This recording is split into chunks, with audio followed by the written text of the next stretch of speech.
I'm Olivia, and this is Virtual Kitchen, where I do things about plants, herbalism, mushrooms, cooking, a bit of spirituality every once in a while. And today I'm just gonna briefly talk about this mushroom, which is Tinder Polypore.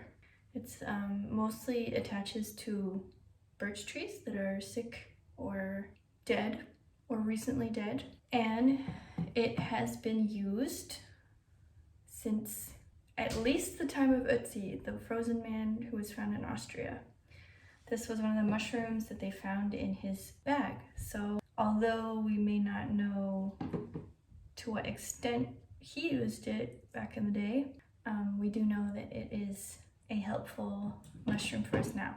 It's not really an edible one, but you can, it's supposed to be really have a lot of properties that are good for the immune system. So I am going to make a tincture out of it, and I'm going to use it like reishi or chaga or some of the other medicinal mushrooms, because any mushroom who is connected to the whole forest by a intricate web is probably going to be good for the intricate web of my brain, for example, or my body. Let's stay tuned.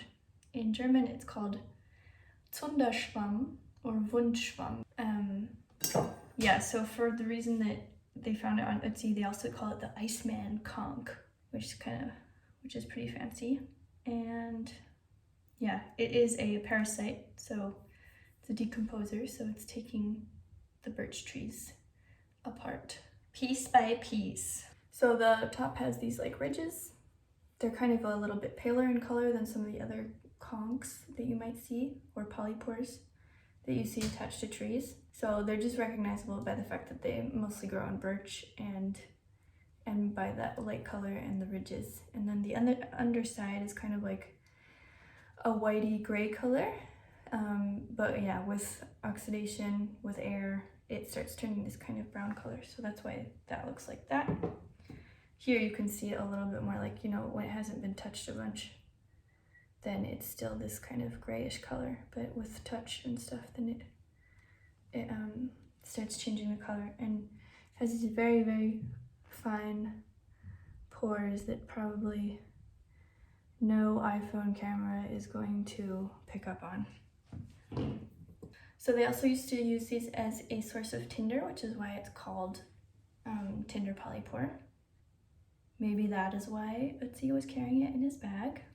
And in some places it's also been used to make hats. It's like a fiber called amadou, which is made out of these and has sometimes been used to create clothing, which is pretty interesting when it's cut. And so there's one guy called Trad Cotter who wrote a book called Organic Mushroom Farming and Mycomediation. And so according to him, there have been studies done on this mushroom about how it can help. And it has a polysaccharide K, which is something that's really useful against cancer. These are also supposedly supposed to boost your immune system, regulate blood sugar and pressure, and support the digestive and the cardiovascular systems. I think this is particularly interesting for us also because these are like really easy to find in Germany, along with birch polypore. So maybe instead of like having to go by reishi or chaga or some other mushroom, we can just use the mushrooms that are really available to us and are close by. Yeah, in any case, these are supposed to be antiviral and anti-inflammatory and antibacterial.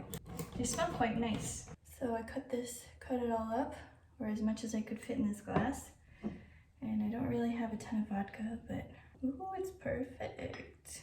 And so I just leave this now for at least a month. Shake it every once in a while, every couple days, just to get all that stuff loose. And then in a month I can check it out. Hello. So this is a alcohol with birch polypore and Tinder Polypore that I collected and put into alcohol a month ago.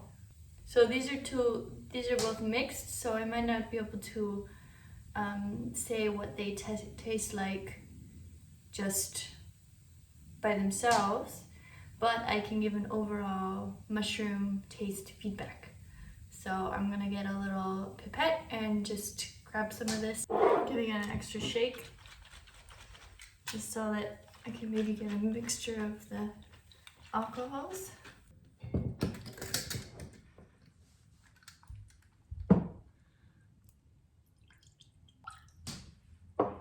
So it has a really like goldeny color.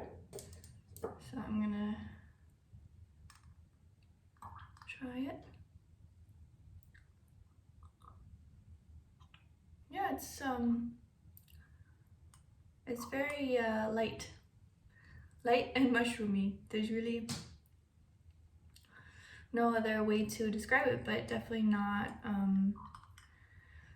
a bad taste. So it's not like a tincture that makes your mouth feel like no astringency. It's not hard to take, so I approve.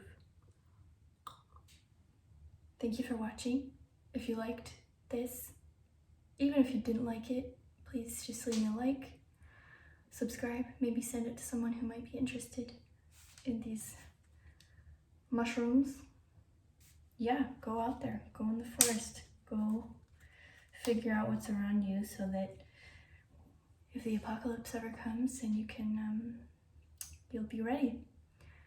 And I have an Etsy store where I sell some posters, mostly edible mushrooms that I illustrated myself. It includes the Latin name and the English name and what you can do with them and how they taste. So that's on my Etsy store. The link will be below. And I also have an Instagram where I share lots of infographics about food and plants and little tidbits and anecdotes. So check it out and see you soon.